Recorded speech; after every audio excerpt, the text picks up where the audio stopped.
update bisnis Akra dan strateginya ke depan. Bagaimana bisnis Akra di situasi seperti saat ini, dan mungkin akan membahas lebih lanjut mengenai model bisnis Akra. Izinkan saya untuk memberikan sedikit brief siapa Akra. Akra merupakan perusahaan swasta yang bergerak di bidang logistik dan supply chain dan dalam mendistribusikan BBM dan bahan kimia dasar di Indonesia.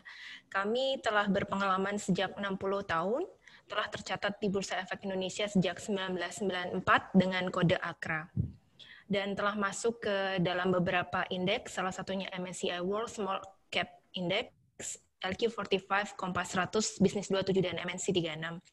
Dan telah dimiliki publik per Juni 2020 sekitar 40,40%. Berikut ini adalah jajaran direksi dan komisaris kami yang berasal dari kalangan profesional yang telah berpengalaman di beberapa fase bisnis Akra, baik itu normal maupun resesi.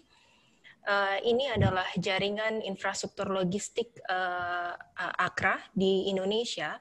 Saat ini kami telah tersebar di area Sumatera, Jawa, Bali, Kalimantan, dan Sulawesi dengan kapasitas tangki penyimpanan sekitar 819.000 kiloliter dan memiliki pelabuhan laut maupun sungai sekitar 15, dan juga memiliki pergudangan, fasilitas pergudangan, dan armada transportasi yang terdiri dari darat, truk-truk, dan juga laut, SPOB.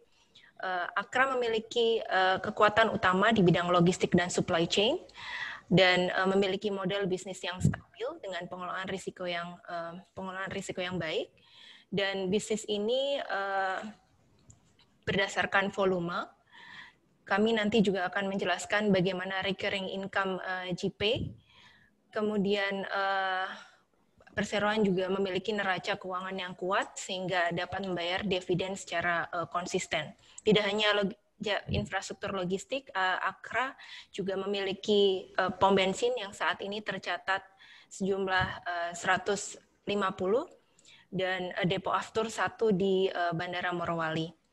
Akra berawal dari distribusi bahan kimia dasar di tahun 1960, dan dengan bertambahnya permintaan, Akra mengembangkan infrastruktur logistik dan semakin luas memiliki pengalaman di pasar Indonesia, semakin luas pula jaringan keterkaitan dengan para pemangku kepentingan.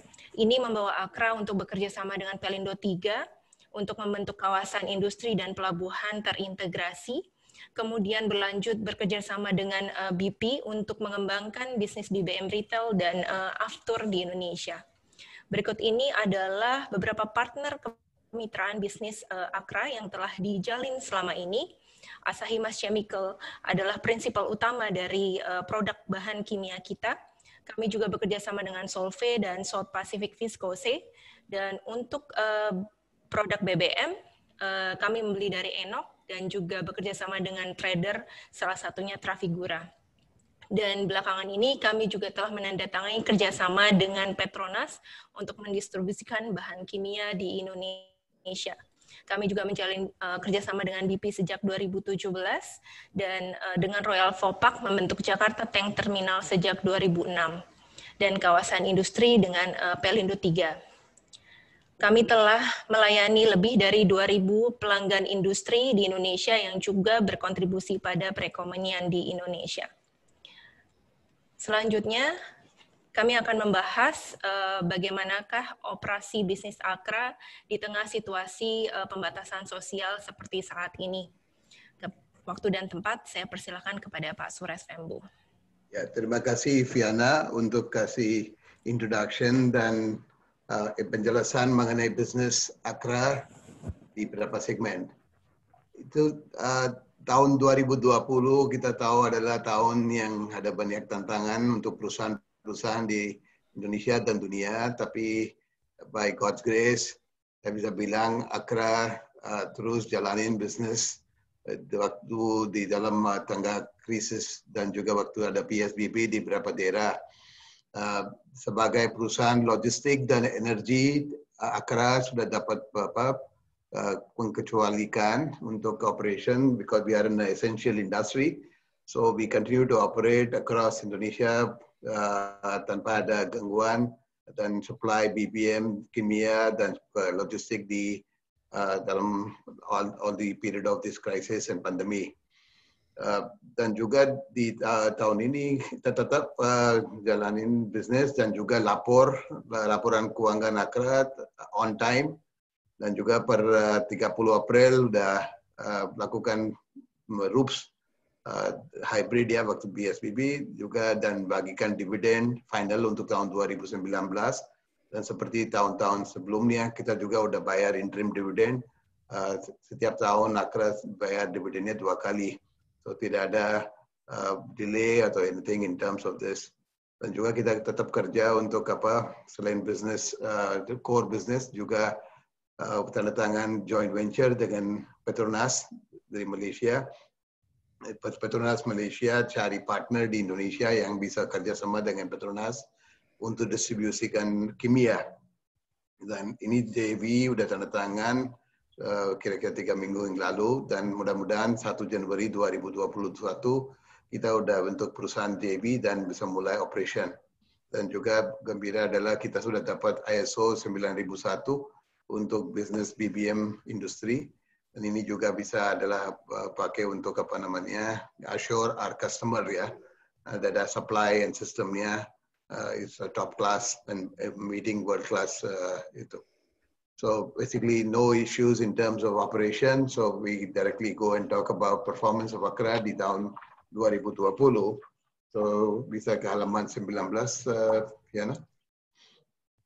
Di period 6 bulan 2020, Akra tercatat kenaikan di laba tahun berjalanan. Sebelum ke minority interest sekitar 25% kenaikan banding dengan period yang sama di tahun 2019. So laba tahun berjalanan jadi 452 miliar banding dengan 360 miliar di 6 bulan 2019. Bapak Ibu bisa lihat juga laba bruto juga naik 22% dengan gross margin improved ke 10.2% banding 8,6% tahun lalu. Laba usaha juga naik dari 5,1% menjadi 6,3%. So setelah minority interest, kita bisa lihat EPS per share naik 11% dalam 6 bulan 2020. So basically yes, untuk Akra kita harus lihat adalah line item ini adalah laba bruto, laba usaha. Kenapa saya agak emphasis di pendapatan? Pendapatan adalah faktornya adalah harga produk dan juga volume. Kalau volume, Akra tetap ada growth-nya di volume di petroleum, tapi harga minyak turun. Nanti saya mau jelaskan mengenai business model Akra, gimana harganya naik, turun, ada fluktuatif. Akra tetap bisa pass through dan tahan model laba bruto, laba usaha dengan cost efficiency dan juga dengan business model yang kita lakukan. So overall, a very strong performance during the first 6 months banding dengan same period last year, and we are on target as far as the budget is concerned. Next slide. Yang penting adalah tadi saya bilang mengenai margin dan juga itu. Kalau perdagangan dan distribusi pendapatannya naik sekitar 8% untuk BBM, untuk kimia dasar turun 21%, mainly due to selling price reduction. So basically kalau dilihat yang kontribusi dari kawasan industri juga sudah ada di tahun 2020 240 miliar banding dengan 10 miliar di tahun 2019. So overall, I would say in terms of analysis, pendapatan di BBM naik dukung oleh tumbuhan di volume di beberapa segmen, tapi yang kawasan industri juga udah mulai kontribusi.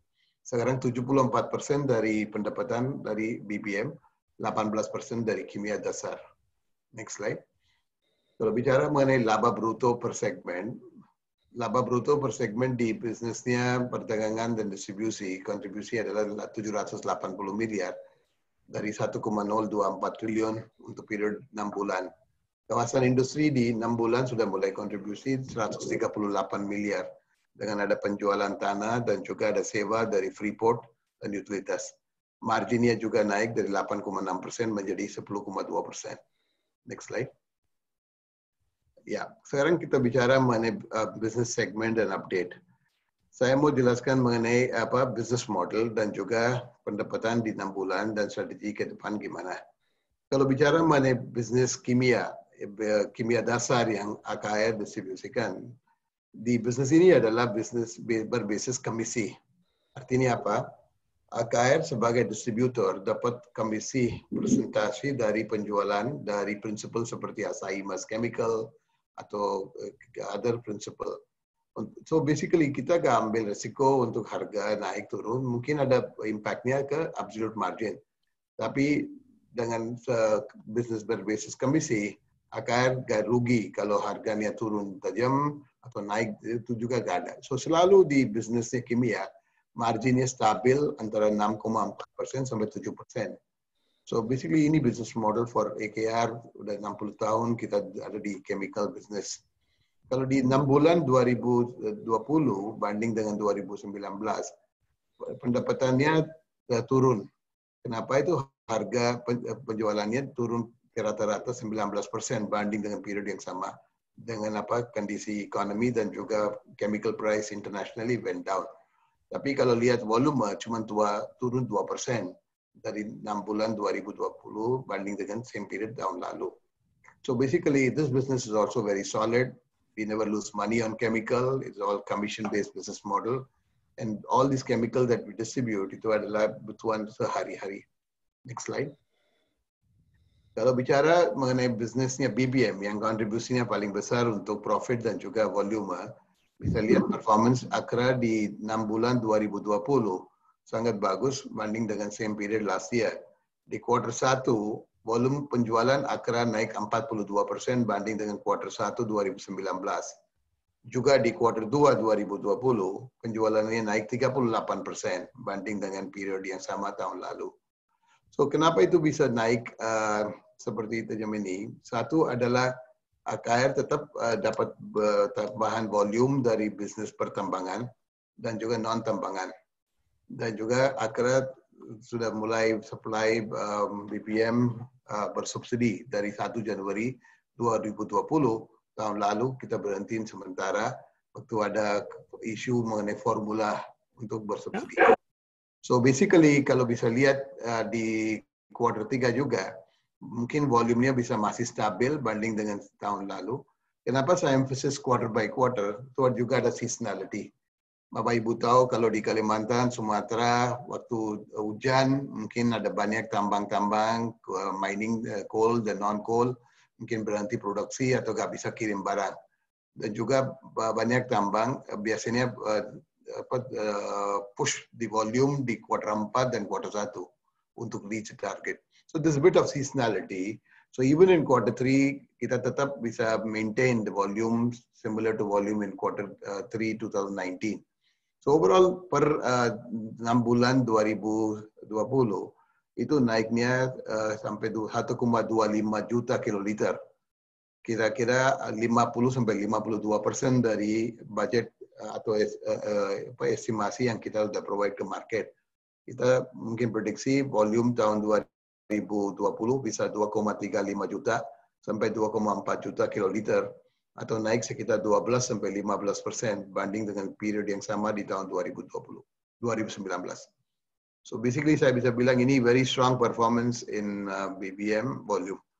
Next slide. Kalau lihat yang volume tahun per tahun, ya 2017 volume BBM turun dengan komoditas, penurunan harga komoditas. Setelah 2018, volume penjualan BBM non-subsidi naik terus. Di mana itu yang paling kontribusi yang paling besar adalah di sektor pertambangan. Mana dari 2017, Bapak Ibu bisa lihat di chart di atas, sudah naik CAGR-nya sudah 28% banding dengan period yang sama di last 3 years.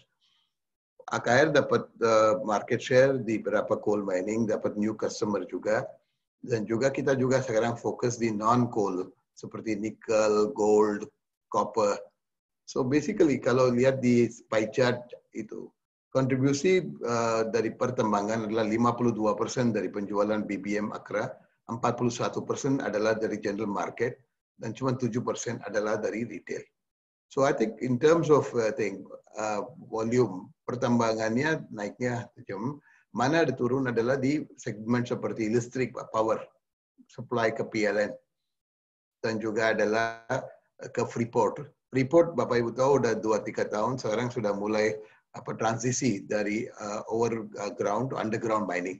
2021 dia sudah mulai mining di underground. So basically ini juga adalah satu segmen yang turun dalam 2 tahun, tapi pasti dari 2021 ada segmen itu bisa growth-nya juga. Kita juga sekarang fokus untuk jasa bunker dan kebunan dan segmen-segmen yang mana ada volumenya masih growth-nya oke dan marginnya lebih bagus. So basically this segment you can see volume sudah mulai baik, sudah ada volume growth dan pertambangan juga ada growth-nya di dalam 3 tahun terakhir. Next slide. Ya, ini juga bantu dari alokasi yang kita dapat untuk FAME. Seperti Bapak Ibu tahu, Indonesia sekarang sudah mulai implementasikan biodiesel formula, mana semua solar yang jual industri atau untuk retail harus sudah campur dengan 30% FAME atau biofuel yang produksi dari CPO ya. 70% bisa impor, 30% FAME kita beli dari lokal industri lokal, dua-duanya kita campur dan supply ke semua pelangganan sebagai blended mix B30. Tapi untuk itu kita harus dapat jatah atau alokasi dari Menterian untuk FAME. Kalau saya lihat di table, Akra selain Pertamina, Akra yang dapat alokasi FAME yang paling besar, 725.000 di tahun 2020. Itu sudah naik dari 490.000 yang dia kasih waktu kuartal 3 2019. Kuartal 1 sudah naikin ke 725.000. Selain Akra bisa lihat yang semuanya kecil-kecil. So basically dengan alokasi 725.000, kita bisa supply nilai setara biodiesel 2,4 juta. Tadi saya bilang target tahun ini 2,35 sampai 2,4. Dengan ini pasti kita yakin bisa supply solar dan kita kejarin volume untuk capai target. Next slide. Mungkin ini adalah satu topik penting yang saya mau jelaskan. Banyak orang tanya gimana adalah impact dari harga minyak atau di dunia atas pendapatan AKR atau performance AKR. Kita tahu dari Februari setelah COVID ya harga minyak sudah turun tajam hampir $20 MOPS-nya. Ada Brent dan NYMEX sampai minus ya. Dan sekarang udah mulai naik. Mungkin 2-3 hari kita lihat harganya fluktuatif. Tapi kita nggak usah khawatir masalahnya. AKR sebagai distributor kita bukan seperti trader. Kalau trader, dia ambil posisi. Oke, harganya naik, dia ambil posisi rendah, dia ambil profit. Kalau itu turun, ya mungkin rugi. Tapi dalam 15-16 tahun terakhir dari 2005 Akra di bisnis ini, kita selalu disiplin. Next slide. Di harga yang kita tentuin untuk kepelangganan, itu adalah formula. Formulanya apa?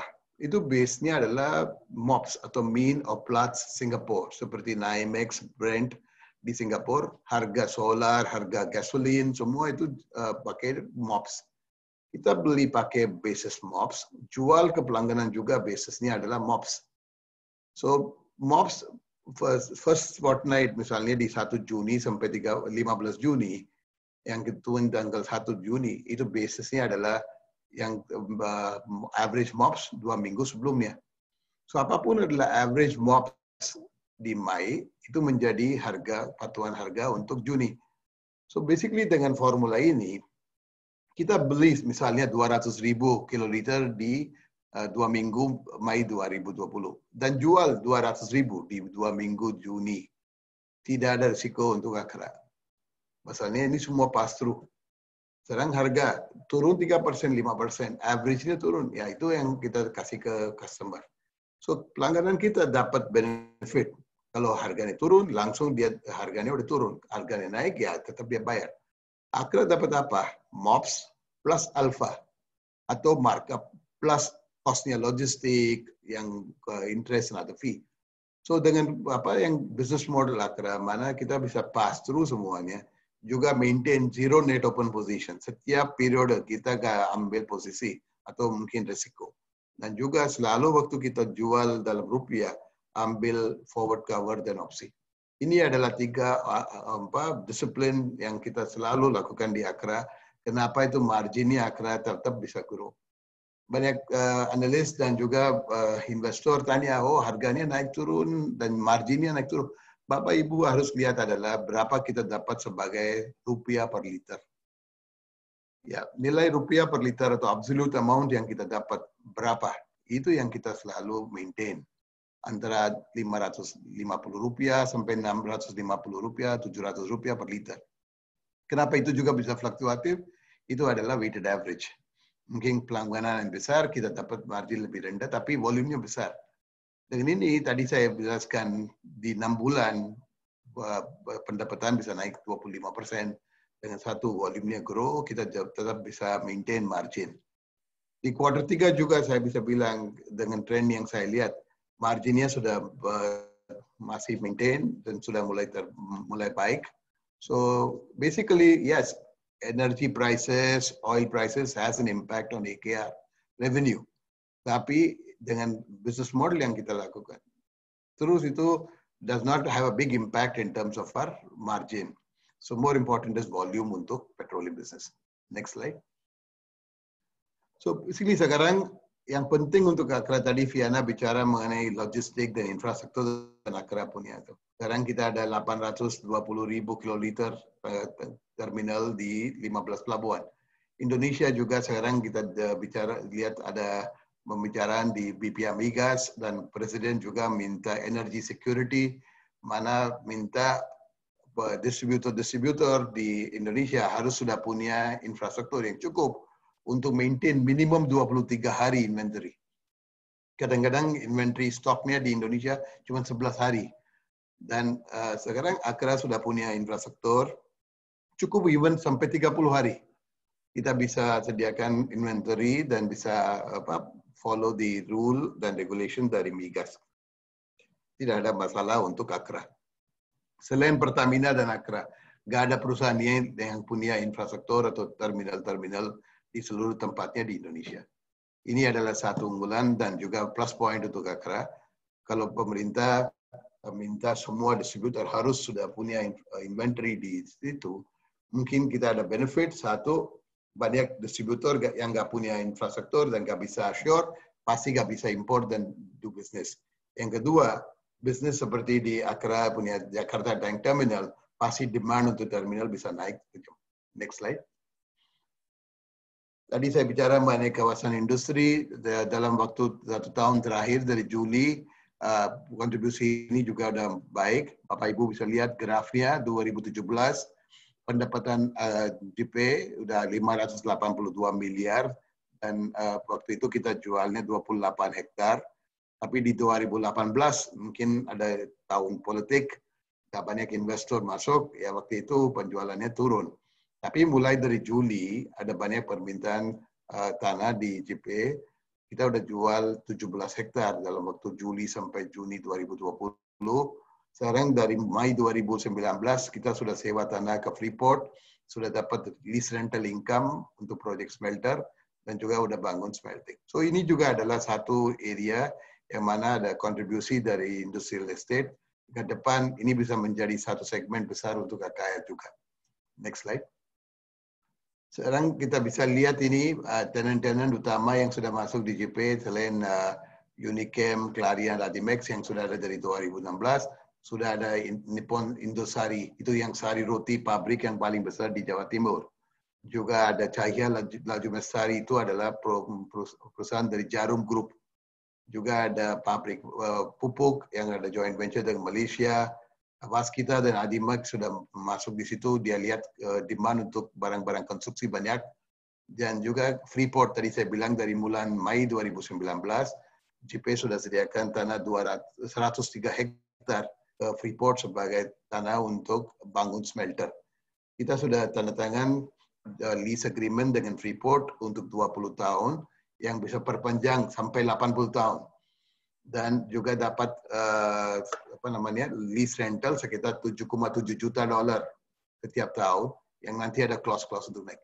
So Bapak bisa lihat, kita selalu jual tanah ini ke industri-industri seperti kimia, smelter, atau mungkin ya yang food, pharmaceutical, mana dia ada butuhannya fasilitas jalan tanah yang bagus, juga akses untuk pelabuhan, utilitas, dan semua. Ini adalah recurring income yang kita dapat.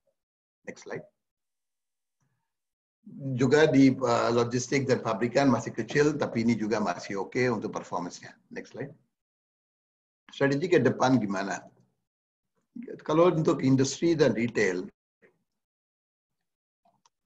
sekarang kita lihat 93% dari pendapatan adalah dari industri. Cuma 7% dari retail. Tapi kita lihat pasarnya retail di Indonesia besar dan juga jumlah pompa bensinnya sangat kecil. Untuk ini Akara sudah tanda tangan joint venture dengan BP di tahun 2018 dan sudah mulai bangun pompa bensin dengan merek BP. Sekarang sudah ada 15. Akara dari 2010 sudah bangun pompa bensin dengan mereknya AKR. Sudah ada 137 lokasi. Dan ini dua-duanya udah 152. Ke depan kita lihat ini bisnisnya retail masih prospektif. Dan itu kita bisa support dengan logistik dan semua. So selain industri, nanti kita lihat bisnisnya Akara di retail juga bisa meningkat. Sekarang 7%. Kita perkiraan dalam waktu 3-5 tahun, kontribusi dari retail bisa 15-20% dari pendapatan AKR. Next. Kalau bicara mengenai retail, tadi saya bilang di Indonesia mungkin ada berapa macam itu. Kalau di subsidi cuma Pertamina dan AKR yang boleh masuk di bisnis jualan subsidi. Kalau untuk BBM umum non-subsidi, ada berapa kompetitor seperti Shell, ada Total, Vivo. Sekarang yang jumlah pompa bensin di Indonesia cuma ada 8.000, di bawah 8.000. Negara yang besar seperti Indonesia mungkin butuh sekitar 25-30 ribu pompa bensin. Sekarang ada banyak pompa bensin yang udah mulai buka di daerah-daerah, including mini pompa bensin ada berapa. So basically kita lihat BP dan lihat di Indonesia sebagai pasar yang besar dan opportunity besar. Next slide. So basically kita lihat yang permintaan bensin di Indonesia juga ada perkiraan bisa naik dari 35 juta menjadi 60 juta kiloliter dalam waktu 10 tahun. Dan tadi saya explain Indonesia mungkin jumlah pompa bensin per jumlah populasi masih sangat kecil. So ini juga adalah opportunity ke depan. Selain jualan non-subsidi, AKR juga participate di BBM satu harga dengan pemerintah untuk jualan di daerah TKT. Terjauh, terpencil, dan juga ada itu ya. Kita sudah ada pompa bensin yang di TKT juga. Next slide. Kalau lihat yang dalam 6 bulan yang terakhir, waktu sampai bulan Februari, penjualan BP AKR terus meningkat 6%. Tapi waktu PSBB turun sekitar 46% dari puncak. Tapi good news adalah setelah PSBB dan sekarang ekonomi sudah buka, penjualan di bulan Agustus sudah capai 82% dari puncak di Februari.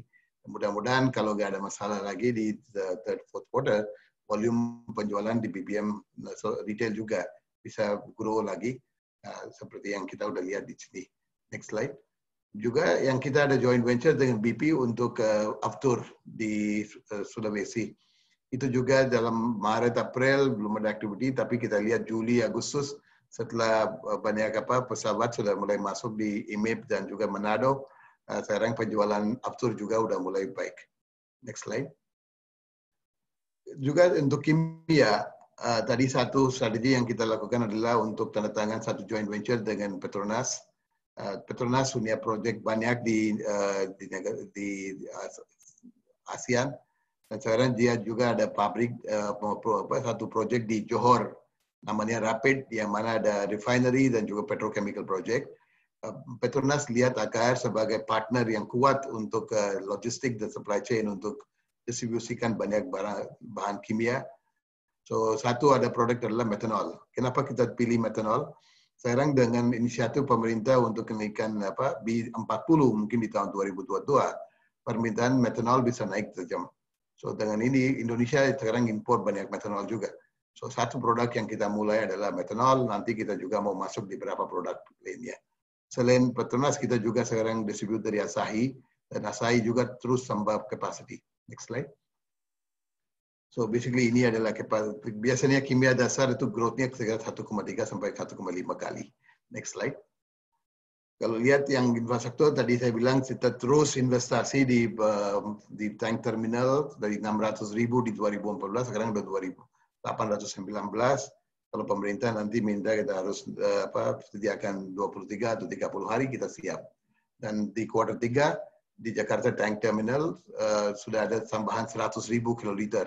Dan ini sudah mulai operasi di kuartal 3 2020. Terminal ini pakai selain Akra juga dari Shell, dari Total, dari perusahaan-perusahaan lain juga pakai terminal ini untuk supply ke semua retail dan industri di sini. Selain dapat bisnisnya dari margin industri, kita juga dapat dari sediakan fasilitas logistik ke selain Akra, ke BP, ke Shell dan semuanya. Ya, next slide. So basically kalau ini adalah bisnis mengenai distribution thing, kalau sedikit penjelasan mengenai JP, banyak orang udah tahu mengenai project ini udah 6 tahun. Tahap 1 udah hampir selesai, 795 hektar dari jumlah 1.761 hektar. Pelabuhan tahap 1 udah selesai dan operation dari tahun 2016. Kita sekarang udah masuk ke tahap 2, 265 hektar dengan fasilitas untuk tambahan pelabuhan dan juga other facility. Next slide. Ya, satu lagi news gembira adalah sekarang yang jalan tol langsung sambungin ke JP udah hampir 95% sudah selesai. Nanti ada akses langsung ke JP ke jalan tol.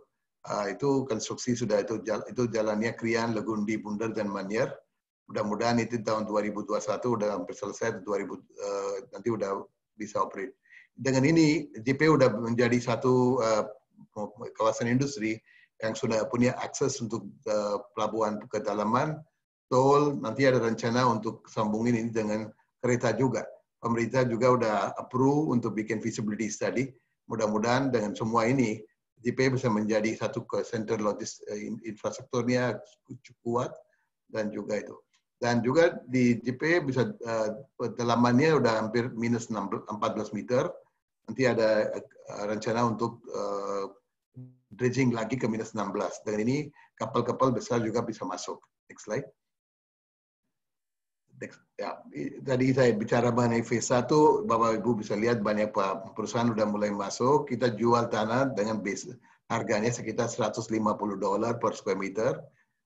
Marginnya bagus 55-60%. Dengan apa yang berencana AKR dan Pelindo untuk develop project ini, pasti itu penjualan dari lahan kontribusi ke Akra dan JP sangat krusial. Next slide. Ya, ini adalah satu gambar itu yang banyak informasi mengenai project smelter, projectnya jadi, nggak jadi. Bapak Menteri sudah kunjungin 3 minggu yang lalu ke JP. Waktu itu beliau sudah lihat inspeksi progress project smelter di JP dan beliau sudah instruksikan harus proyeknya harus cepatin dulu dan sebelum 2023 Parlemen juga sudah tentuan harus sudah bangun smelter sudah jalan. So tidak ada masalah mengenai apa namanya certainty smelternya jadi atau tidak. Ini proyeknya paling penting untuk negara Indonesia juga. Mana yang apapun kita dari Papua ada copper concentrate harus sudah smelting di Indonesia sebelum jual ke luar negeri. Dan proyek ini hampir $3,5 miliar yang lakukan Freeport, tapi untuk tanah dan fasilitas kita sudah mulai siapin. Next slide. Ini tahap 1, semua utilitas sudah hampir selesai. Next slide. Untuk support proyek seperti smelter project, kita juga rencana perpanjangan dermaga. Yang dermaga pertama udah 500 meter, sekarang kita tambah lagi 500 meter. Next slide. So itu bisa lihat, ini kalau di JP bisa terima kapal yang besar. Ukurannya hampir 65.000, 70.000. Kalau udah bridging ke minus 18 bisa 120. Kalau Surabaya sekarang masih 25.000. So basically ini sudah jadi satu tempat untuk kapal-kapal besar juga bisa masuk. Next slide. ini adalah satu gambar untuk ekspansi yang kita lakukan. Nanti yang tulisannya Jetty saat ini, itu nanti ada Jetty juga untuk Freeport. Freeport aja minta 6 juta metrik ton kargonya masuk dan keluar. Sekarang proyek ini udah hampir 1,6 juta handling. Dengan Freeport dan ada tambahan berapa industri, kapal-kapal banyak yang udah masuk di sini. Ini juga adalah satu source untuk kontribusi ke revenue. Next slide. So ini sekarang kita juga masih proses untuk JP bisa menjadi proyek, sekarang udah proyek nasional, tapi kita juga minta kalau bisa tentuin sebagai kawasan khusus ya untuk teknologi dan manufaktur, itu bisa bantu juga untuk tarik investor dari luar negeri dan dalam negeri dan kasih semua fasilitas yang kita ingin kasih ke semua investor. So ini adalah saya ceritakan mengenai bisnisnya Akra dan itu Bapak Ibu bisa lihat. Sekarang Akra dari cuman distributor kimia udah jadi paling private sector distributor paling besar di petroleum, dan business model Akra sudah sangat strong business model dengan risikonya kita bisa kelola baik, dan itu bisa lihat profitability dan juga kontribusi dari semua segmennya masih oke. Dan di tahun 2020 tetap kita targetkan growth-nya profit antara 13-15% banding dengan quarter tahun 2019. Dengan performance di 6 bulan 2019 kita masih yakin bisa deliver growth performance di tahun 2020. Sementara saya berhenti dulu, ada pertanyaan Q&A, nanti kita bisa jelaskan mengenai balance sheet dan juga valuation Akra. Pak Suresh, sepertinya nanti Q&A-nya di terakhir saja, Pak. Terakhir ya. Jadi nanti kita langsung kita discuss langsung Q&A. Ya. Saya lanjutkan, Pak. Ya, terima kasih. Oke, Viana. Ya, sekarang kalau lihat neraca keuangan dan cash Akra itu bisa bilang masih kuat. Next slide. Dalam di aset Akra sekarang udah hampir 21 triliun rupiah, liabilitasnya 11 triliun, dengan ekuitasnya 10,23 triliun. Tapi net gearing Akra masih rendah, 36%. Di tahun 2017-18 kita sudah divestasi aset-aset yang ada di China dan sudah repatriasi sekitar 6 triliun rupiah. Dan ini kita invest selain di JP dan proyek-proyek retail, kita juga bagikan dividen ke pemegang saham. So basically masih rendah, kita punya equity dan semua ratio-ratio masih kuat. Dan tadi saya lihat itu adalah next slide. Saya lihat return on equity dan asetnya juga udah bagus. Tapi yang paling important kita lihat adalah di neraca AKR. Sekitar 25% dari aset AKR ada sekarang di JP. Ini adalah satu prospek yang bagus untuk waktu kita jual dan monetize aset ini. Selain kita bisa dapat cash flow yang kuat. Tapi yang satu hal yang saya mau highlight di sini adalah semua investasi di JP itu pakai shareholder money. Tidak ada sama sekali pinjaman dari bank. Selain cuma 100 miliar sekitar untuk bangun electricity.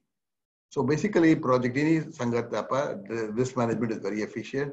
Pelindo dan AKR waktu dibangun project ini, beli tanah, bangun infrastruktur, semua pakai equity, Pak. So basically, this is a very big thing that is there in IKEA balance sheet.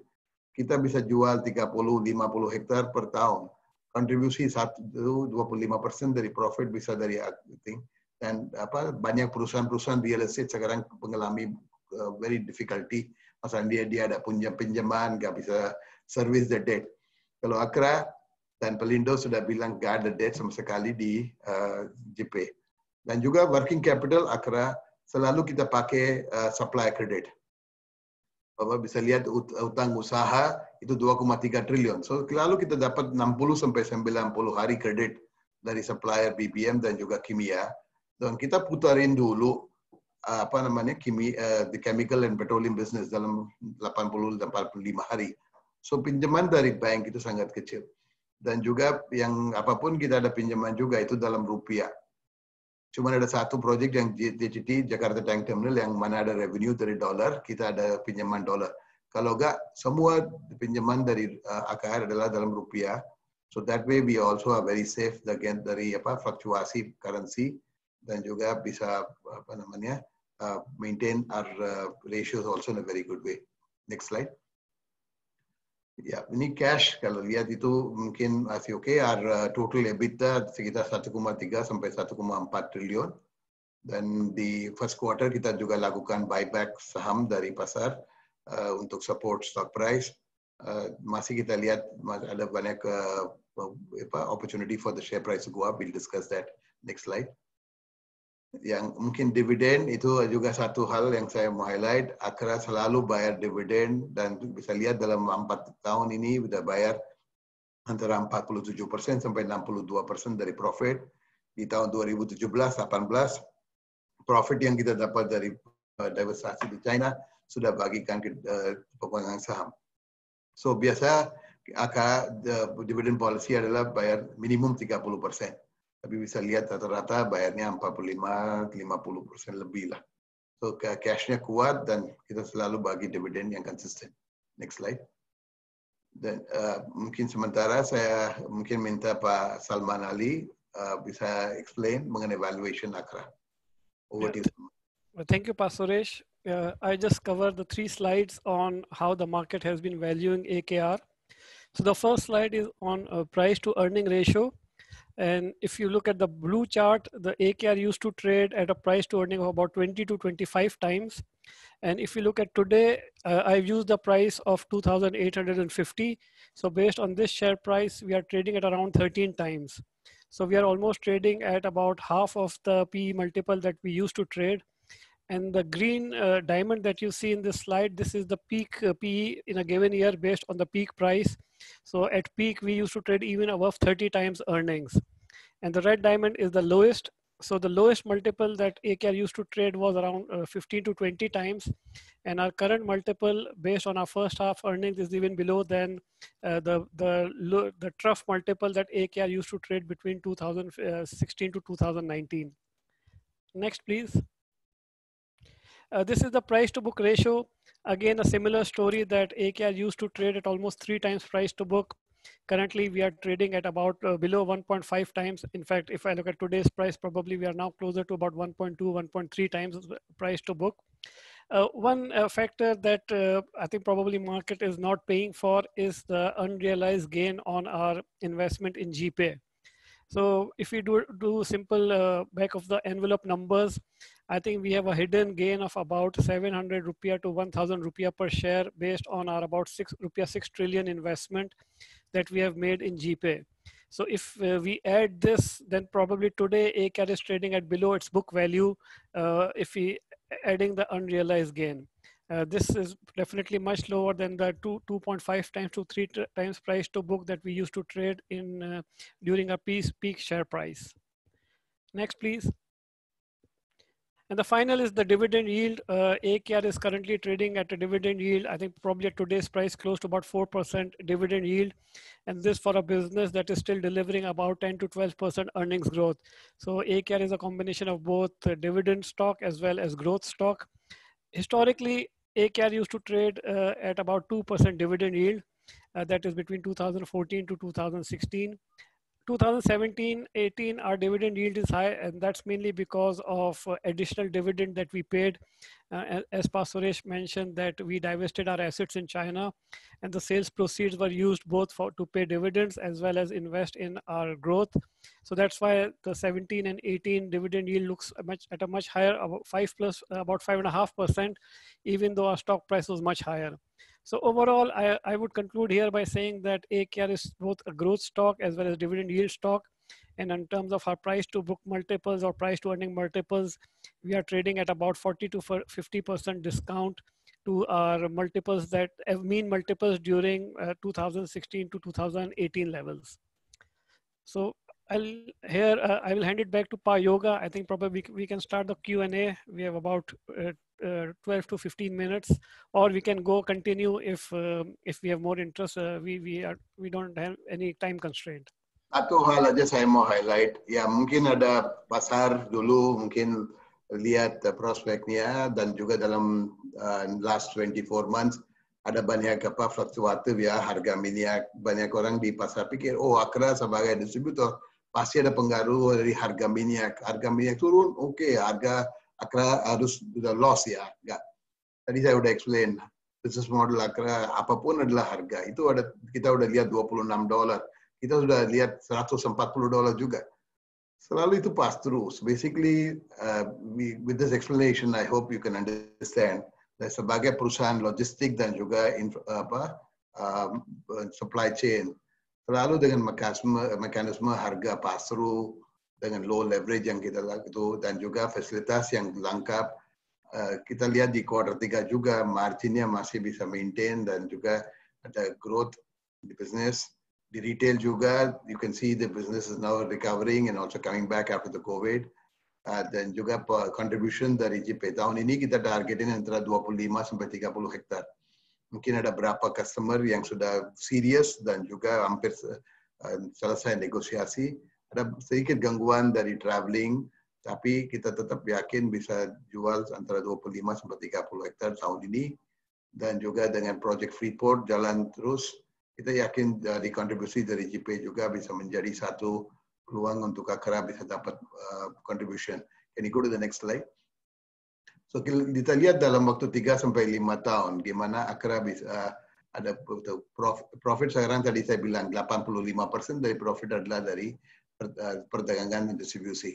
Tapi dengan contribution JP sekarang yang 7%, kalau bisa jual 25-30 hektar dan ada dari proyek-proyek utilitas sudah dalam 2023-2024 kita bisa lihat itu JP bisa kontribusi 25%. Dan tahap 1 udah hampir selesai. Kita nggak ada masalah mengenai tanah. Freeport sudah masuk. Dengan Freeport masuk juga ada banyak pabrik-pabrik terkait dengan Freeport yang juga mau ikut. Dia lihat dengan copper, ada nickel dan semua. Kita lihat ke depan itu bisa menjadi satu industrial estate untuk EV, electric vehicle, battery technology. Itu adalah target kita. Dan dengan ini, saya yakin Akra bisa grow tetap kita 13-15% CAGR dalam waktu 3-4 tahun tanpa ada requirement untuk debt, ya juga bisa bagi dividen. So this is basically the short term to medium term outlook untuk Akra.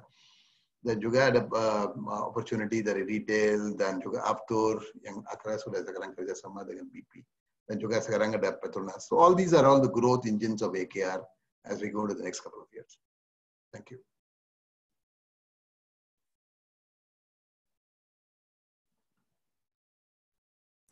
Oke, terima kasih banyak Pak Suresh, Pak Salman, dan Bu Fiana untuk sharing pada hari ini. Sekarang kita ada di sesi tanya-jawab. Akan saya mulai dulu dengan beberapa pertanyaan yang sudah saya compile dan juga beberapa pertanyaan dari klien yang chat langsung ke saya. Jadi saya ada 5 pertanyaan basically. Jadi pertanyaan pertama, apakah Akra melihat fuel business margin improvement di first half 20 terus berlanjut di 2 bulan terakhir? Itu pertanyaan pertama. Dan pertanyaan kedua, untuk retail fuel, apakah ada rencana untuk ekspansi tahun depan? Dan adakah update mengenai penjajakan franchise dengan beberapa dealer yang sempat di-share di earnings call first half kemarin? Dan juga ini pertanyaan personal saya. Saya ingin bertanya mengenai JV dengan Petronas yang baru saja dibuat. Dari informasi yang saya terima, produk yang akan didistribusi pertama kali adalah metanol. Dan menurut pengertian saya, metanol sekarang sangat dibutuhkan untuk industri biodiesel. Kira-kira apakah bisa dijelaskan apa strategi JV dengan Petronas ini secara mendalam? Kemudian ada 2 pertanyaan lagi dari klien. Bagaimana kelanjutan new land sales 10-15 hektar di third Q 2020 dan sudah sampai di mana fasenya? Apakah ada delay yang disebabkan oleh PSBB? Dan ini pertanyaan saya mengenai JP. Apakah laba bruto mix 2023 yang mencapai 25% dari total gross profit Akra menganut asumsi 30 hektar land sales per tahun yang sempat di-share beberapa waktu tahun lalu. Dan ada pertanyaan terakhir juga dari klien. Apakah bisa di-share Fame suppliers yang di-link dengan Akra? Jadi itu saja pertanyaannya. Terima kasih. Kalau ada yang miss, silahkan tanya ke saya, Pak. Akan saya repeat lagi. Saya mungkin jelaskan satu persatu. Kalau yang margin di kuartal 3 2020, kita tetap yakin margin bisa maintain similar to quarter 2 dan quarter 1 ya. Actually, maybe it can also improve compared to the same quarter, rupiah per liternya. Margin persentase bisa naik turun sesuai dengan harga minyak. Tapi kalau bicara rupiah per liter, kalau saya lihat trennya di Juli dan Agustus, marginnya we are maintaining and actually improving the margin. Like we show you the volume chart juga, we'll be able to maintain the volumes same quarter last year. So basically, we have not seen any erosion dari marginnya di quarter 3 2020. Even in retail, di mana ada penjualannya turun, untungnya adalah pemerintah dan juga semua pihak Pertamina AKR kan turunin harga waktu PSBB, itu bisa juga bantu untuk kompensasi lower volume. So basically volume and margin in quarter 3 also looks still quite good and comparable to the margin di quarter 2 2020. Kalau bicara mengenai retail, yes, tahun ini kita dulu ada rencana buka sekitar 15-20 pompa bensin di BP, tapi ya dengan COVID dan juga ada investment decision-nya sedikit delay, ya mungkin kita postpone itu ke 2021. Tapi yang mengenai dealer offer franchisee, ya I can also announce that we already have 2 dealers who have signed up and they're now constructing the pompa bensin. Ini quarter 1 2021 sudah buka dengan dealer. Dengan ruling dari pemerintah harus 80% dari pompa bensin adalah dari dealer offer, dealer ke kodo, company owned dealer offer atau dealer owned dealer offer. Dan 20% company owned. Itu kita mau capai dalam waktu 5-6 tahun. So basically ini untuk franchisee sudah already sudah mulai, ada 2 yang sudah tanda tangan dengan konstruksi sekarang. Kita juga ada rencana untuk masuk di daerah mini petrol station dan lain-lain. So tetap on track. Kita ada targetnya 10 tahun bisa buka 350 pompa bensin BP. I think we should be able to meet and also improve on that one. Some delays are there because of COVID. Tapi saya bilang ini loss-nya, we are not incurring any loss on the venture. Actually, the margins are improving on the retail at this point in time. And volume juga udah hampir 85-90% dari puncak di bulan Februari. Yang mengenai question mengenai Petronas, ya Petronas sebagai perusahaan petrochemical itu bukan petroleum lagi ya. Petroleum kita ada dengan BP dan juga business sendiri. Kalau chemical, kenapa Petronas pilih AKR?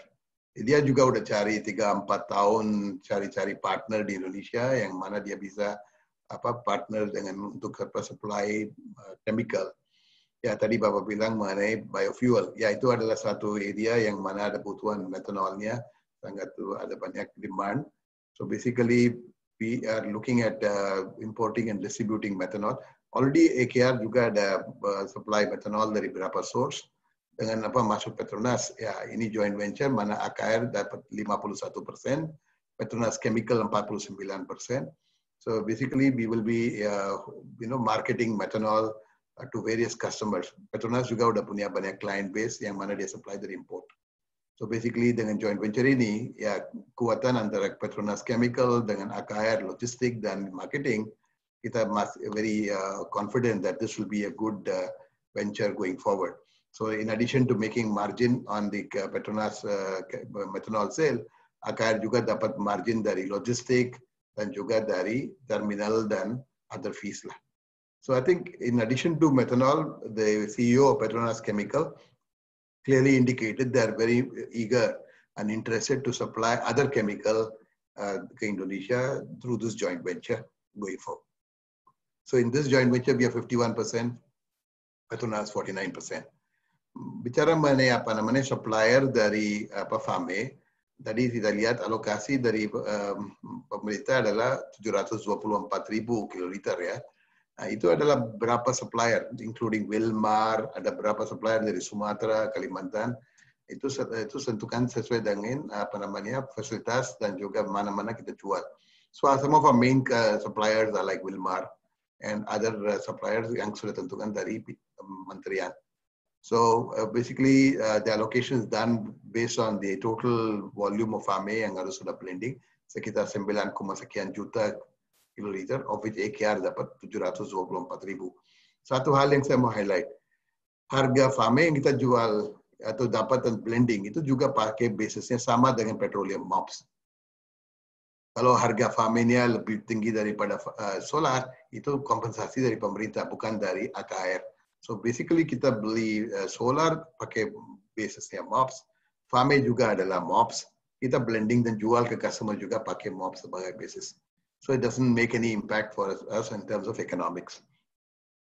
Yes, in terms of JP, tadi saya bilang targetnya 25 sampai 30 hektar. Kita sudah jual 9-10 hektar di first 6 months. Ada berapa customer yang kita in the final stages of discussion, they're very serious about it, dan juga mau tanda tangan. Mainly, yes, like I mentioned, COVID has disrupted some travel plans. Tapi we are on the track in terms of negotiating and finalizing this one. It's a large order antara 12 sampai 15 hektar. Dan pasti, hopefully, even if it doesn't happen in quarter 3, it should happen early quarter 4. So that particular business is ongoing. Plus, the other customers we are talking to. Yeah. Tapi yang mungkin dari luar negeri ada project-project seperti yang Stainless Steel, they'll appoint top 4 companies sebagai untuk due diligence. They are in serious due diligence at this point in time. And that particular project is also about 200 hectares of land. Yeah. In terms of laba bruto sekitar 25-30%, benar Pak Ignatius, kalau kita bisa jual 30-40 hektar, kontribusi ke Akra jumlah laba bruto sekitar 25%. Plus we have the contribution dari Freeport yang lease rental tadi saya bilang 7,7 juta dolar per tahun. Plus kita juga ada demand untuk laydown area. Setelah sekarang Freeport sudah appoint Chiyoda sebagai EPC kontraktor dan mudah-mudahan groundbreaking bisa capai di quarter 4 atau early quarter 1 2021. So they would require more than 100 hectares of land untuk laydown. Itu juga bisa menjadi satu source of income. Plus itu, I'm sure ya, the total land area di JP adalah sekitar 1.700 hektar. We have a long way to sell this land. Tapi kita very selective, Pak. Kita nggak mau jual land ini untuk satu investor atau mungkin orang yang mau spekulasi, nggak mau. Dan tadi saya bilang we are not in a hurry. Many real estate companies selalu dia ada di distress. Dia harus bayar bond, dia harus bayar hutang, nggak ada uang untuk interest. Dia harus lepasin tanahnya dengan harga murah. We are not in that situation. Our net gearing is very low. Even in JP tidak ada sama sekali pinjaman. So we can wait a bit to choose our clients.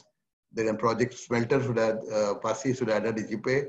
Dengan copper yang dia produksinya 600.000 metric ton. Pasti ada banyak pabrik yang bisa pakai copper ini untuk battery, electric vehicle, pipa. Ada banyak copper yang kita impor sekarang. Pemerintah juga mau pakai semua dalam negeri. Dan juga ada byproduct dari smelter yang bisa pakai untuk pupuk, semen, dan semua.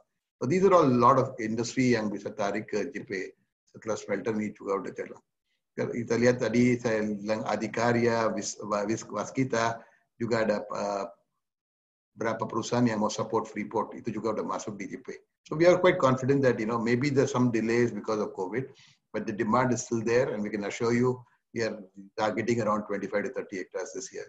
Hopefully, we can do it in this situation. Terima kasih, Pak. Terima kasih Pak untuk jawabannya yang sangat komprehensif sekali dan sangat lengkap sekali. Selanjutnya, apabila peserta ingin bertanya, silahkan menekan tombol raise hand button di sebelah kanan bawah atau ketik pertanyaannya di chat room. Kita ada pertanyaan dari analis presentation kami, Andreas Kenny. Andreas, silakan unmute mikrofonnya. Terima kasih. Terima kasih Yoga dan tim manajemen dari AKR. Basically, my focus will be on FAME. I think B30 kita dengar memang agak sulit ya fundingnya. Are you hearing bahwa funding BPDP ini bisa run dry, so B30 can be abandoned for the remainder of year, Pak? That's number one. And number two, on B40 plan, any news that the government udah concrete, they want to do it 2021, the B40 program? And if yes, have you prepared the capex or have you spent it? And last one would be, dan ini masih jauh sekali sih Pak. I'm quite interested juga in your GP. I think you have 1,700 hectares to sell, right? And what is the plan? Memang ini kan jangka panjang. Will you replenish the land bank nearby, atau akan buka semacam GP lagi outside? It's more to the grand plan sih Pak. Thank you Pak. Yep. Salman, would you like to take the question on B30 and also the government policy on CPO?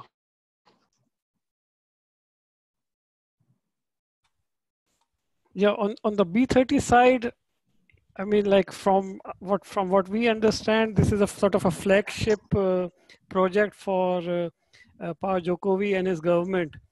So for them to now suddenly abandon it, because I think they need, from what we read from the broker estimates, that the shortfall for the rest of the year is roughly around 5 trillion rupiah, depending upon what assumption one takes for the CPO and the diesel price. So for government to roll back, it's a flagship program just because of a shortfall of 4 to 6 trillion rupiah seems highly unlikely. And I think, as you know, that even recently from what we have been reading, they have recently reallocated the quota and they still remain committed to B30. So we don't see any changing as far as the B30 is concerned. I think B40 is more of, from what we understand, is more for 2022 than 2021. So probably, I think because they're still testing, it's in testing stage, they're testing the equipment, whether or not it can run on B40. So probably if they have a budgetary constraint, maybe they will defer B40 to 2022 definitely, and they will continue with B30. But at the end of the day, for AKR, whether it's B30, B40 or B0, we are not affected, because for us, the price of diesel and price of FAME is the same. And so that is how we do the blending. And whatever the issue is, this is between the government and the CPO producers. But as far as we are concerned, we are still maintaining the B30, and as for us, there's been no change in the government policy.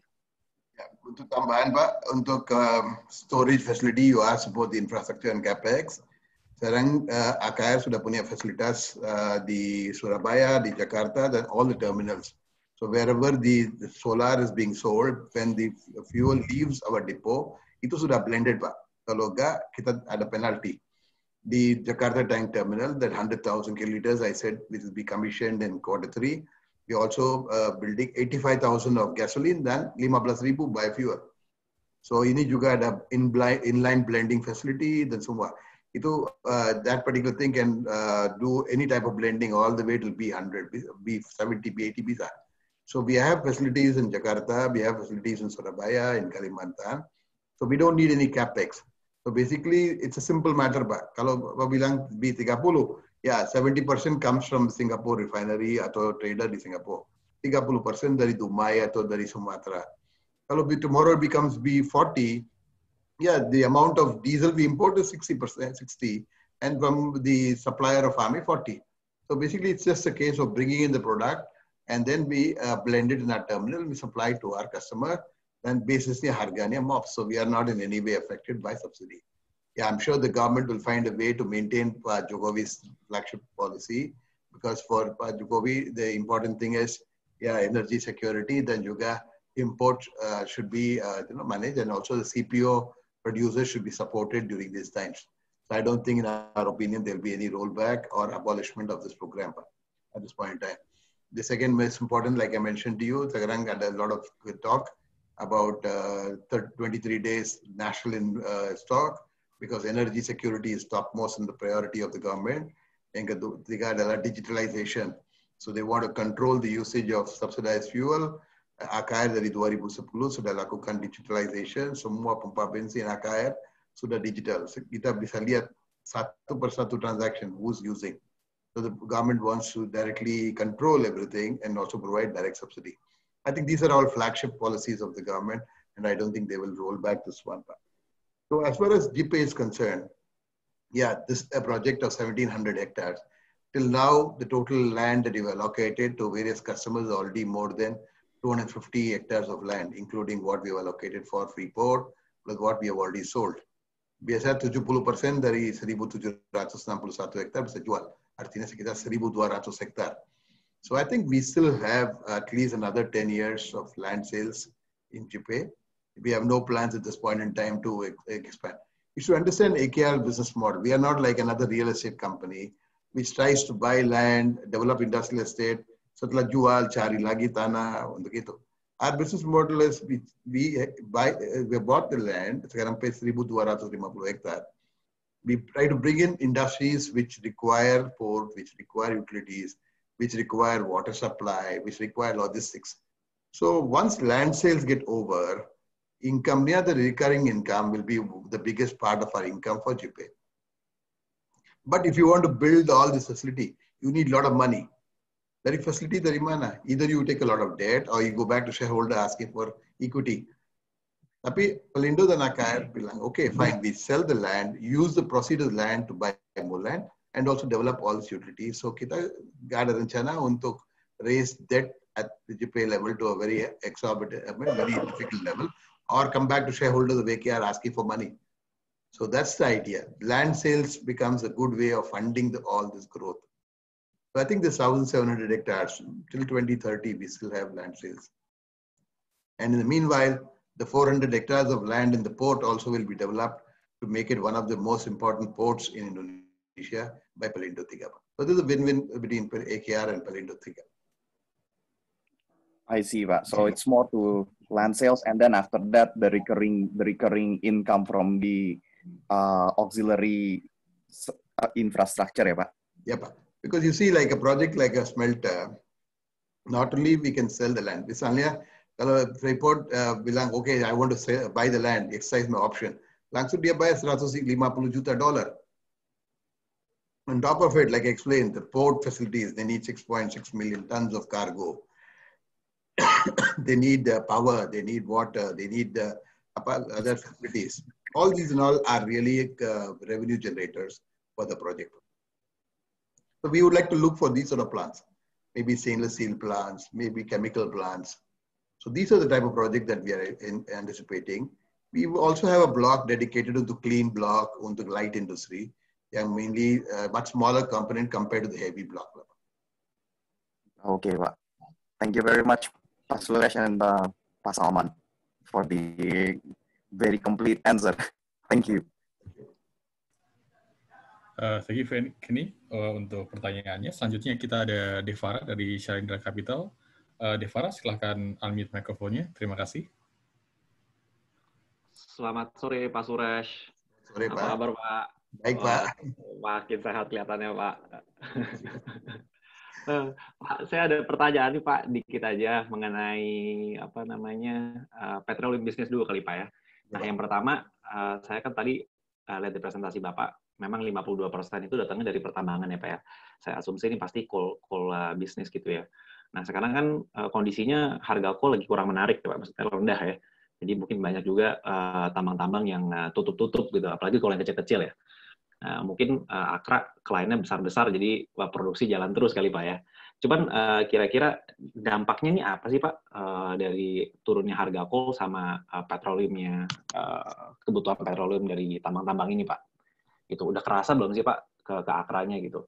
Apakah mungkin mungkin mereka tetap beli karena ada kontrak yang panjang, tapi mungkin pembayarannya yang dimundurin atau mungkin dikasih bisnis yang lain gitu Pak untuk compensate pembayaran yang telat gitu misalnya. Itu satu Pak. Nah yang kedua mengenai buyback di 2020 Pak. Nah saya agak-agak lupa Pak, kalau boleh di-share itu yang buyback di 2020 itu untuk berapa banyak share dan di harga berapa Pak?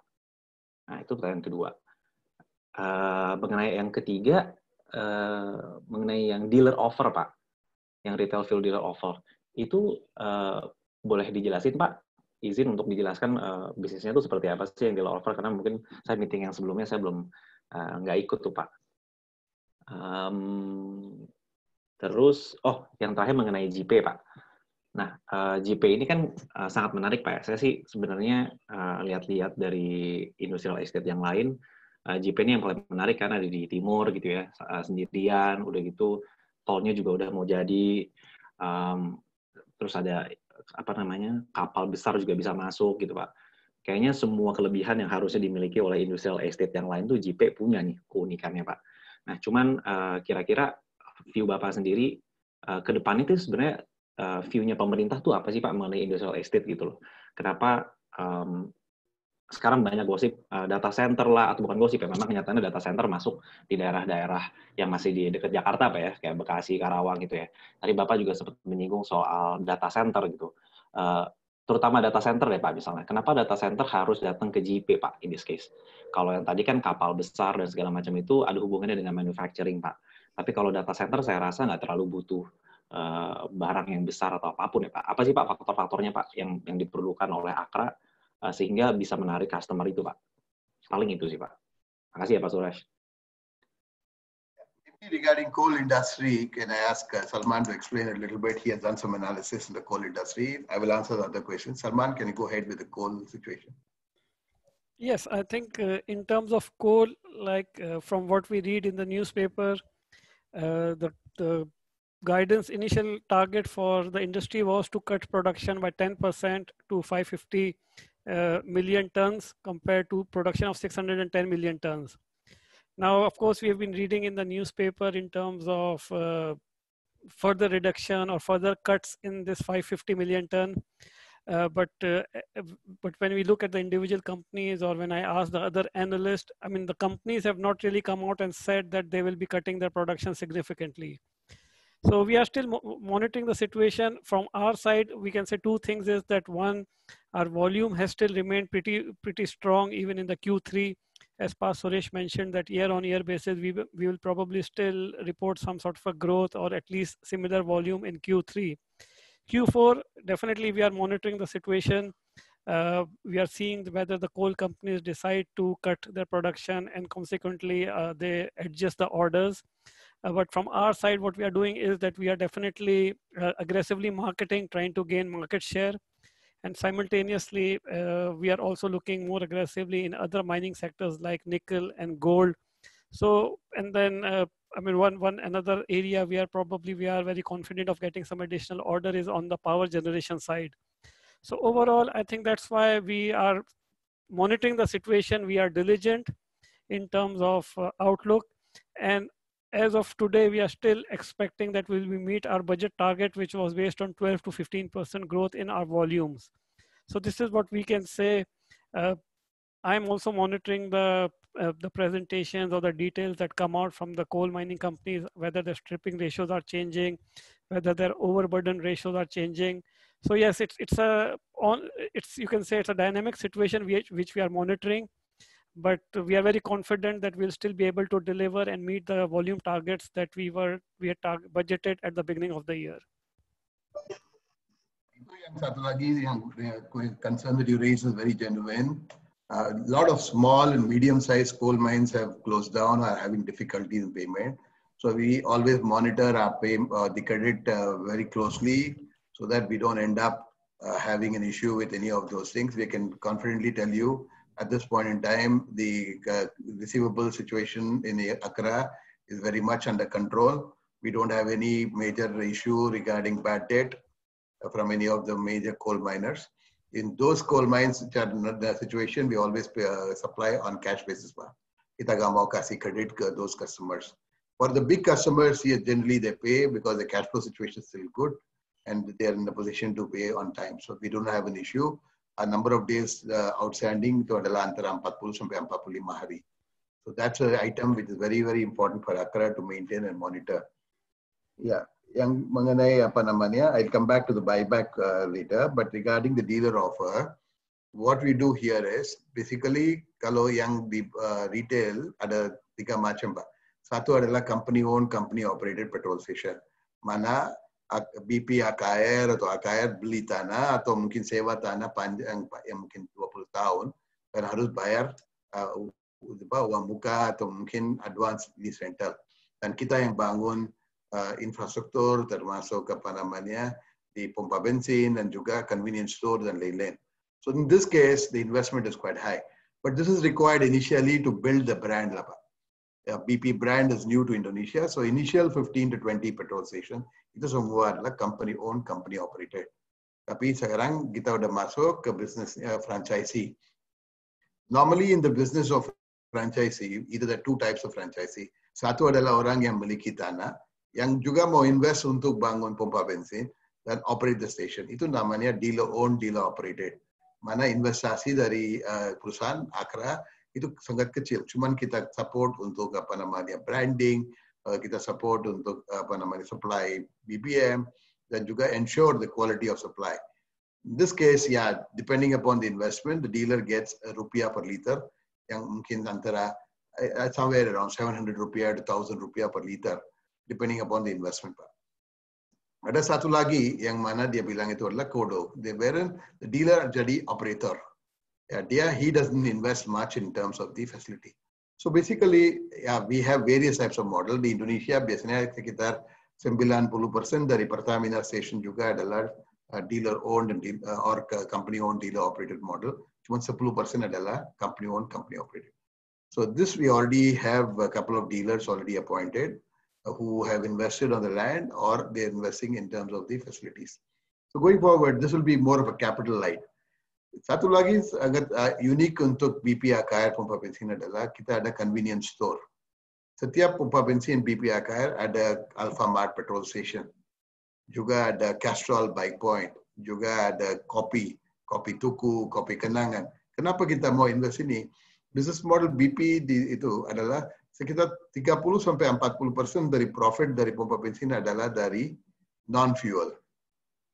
Selain jual gasoline, 90, 92, 95. Kita juga ada banyak orang yang masuk ke pompa bensin. Satu untuk isi bensin dan juga untuk minum kopi, Pak. At the same, I'll tell you, in one of our petrol station in the BSD area, satu hari bisa 2,500 cup coffee, Pak, yang jual. I believe one of the biggest sales of coffee anywhere in the world, 2,500 cup coffee. So this becomes a crowd puller. Dan juga the environment in a petrol station is different from what you find normally dulu. Dulu I know petrol station is to be full of fume, dirty. People would not go to have coffee. Sekarang banyak ke pompa bensin BP untuk minum kopi, beli barang-barang yang makanan dan semua nih, Pak. So this is how we are delivering this one. I would like to share here. In the future, this could be a very good base for us to introduce EV. Sekarang pemerintah bilang dalam waktu 3-4 tahun mau introduce electric vehicle, charging points. Ya, waktu mau recharge your car or your vehicle, ya, sit and drink your coffee. So this is the business model that is now evolving in pompa bensin across the region. And that's why BP is a pioneer in this sort of a thing. So I think this is very important to note that basically we are building a business model which will be attractive untuk dealer to cooperate and operate with us. And all these petrol stations, if you visit some of the petrol stations in Tangerang atau mungkin di Cikarang, Tangerang, even in the pompa bensin on the toll road ke Bandung, kalau Bapak lihat di kilometer 72, ada pompa bensin BP, bisa lihat di situ. Ada Alfamart, ada kopi kenangan, itu semua sangat luas, with mashallah, very clean toilets, similar to what you see in Europe. So this is the model that we are promoting in Indonesia. Yang bicara mengenai apa namanya data center di JP, yeah, this is another growth area we see. Because we see sebagai lokasi JP bisa accommodate big size ship. So one of our strategies in the future would be when we have a power plant, and we want to develop gas-fired power plants, deliver gas to the industrial estate, dan juga ke daerah-daerah di situ. There is an opportunity to even enter LNG business. So maybe in the future, if we have an LNG business wherein we build LNG terminals atau apa, the energy that is generated from gasifying the thing can be used to power these data center. So one of the biggest area about the requirement for data center is power. So basically, using the the energy from the LNG terminals can also be a good source for data center. Dan juga, I think the concept regarding industrial estate and others are now becoming more towards smart city. So basically, if you talk to many of the providers of utilities and others, they are also now integrating along with gas supply, along with data centers, broadband, so more. So these are all various ideas that we are already working on. And industrial estate in East Java, especially, will be a very, very interesting area because of its population and juga a lot of requirement for internet and data connectivity, even for our own customers. So we're developing that because JIPE sudah ada 800 hektar yang residential juga di situ, Pak. So basically, these are all some of the ideas that we're talking about in terms of data centers. In terms of cash buyback, stock buyback, yeah, according to OJK program, yeah, we announced the buyback because we saw that the stock price, like Salman explained right now, came down very steeply. It was not really, justified because the fundamentals of the company is solid. The board of directors of AKR and also a majority shareholder believe that the valuation is much better. So we supported the stock by doing the period of 3 months. I think, though we had announced about 500 billion rupiah would be the amount we allocate for buyback, we did not utilize the entire thing. We just only a portion of it was utilized. And we have a period of another 2 to 3 years where we can decide to float the stock back into the market. So it is not in the intention of making money, but to provide support to shareholders who want to exit and also for the valuation. So I think total amount that we spent in terms of that, we bought about 61 million shares. We bought about 61 million shares in the stock buyback. And the value, I think, is less than 118 billion or 120 billion. So this is more of a support to be provided to Accra stock and also provide liquidity at that critical time. So basically, this stock buyback program was also helped also to bring back valuation. There is still a long way to go.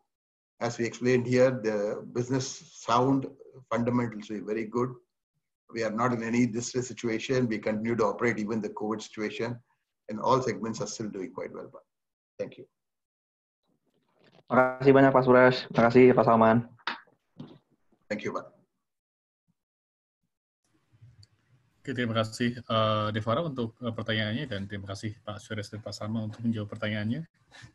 Selanjutnya apabila ada yang bertanya, silakan menekan tombol raise hand button atau tulis di chat room.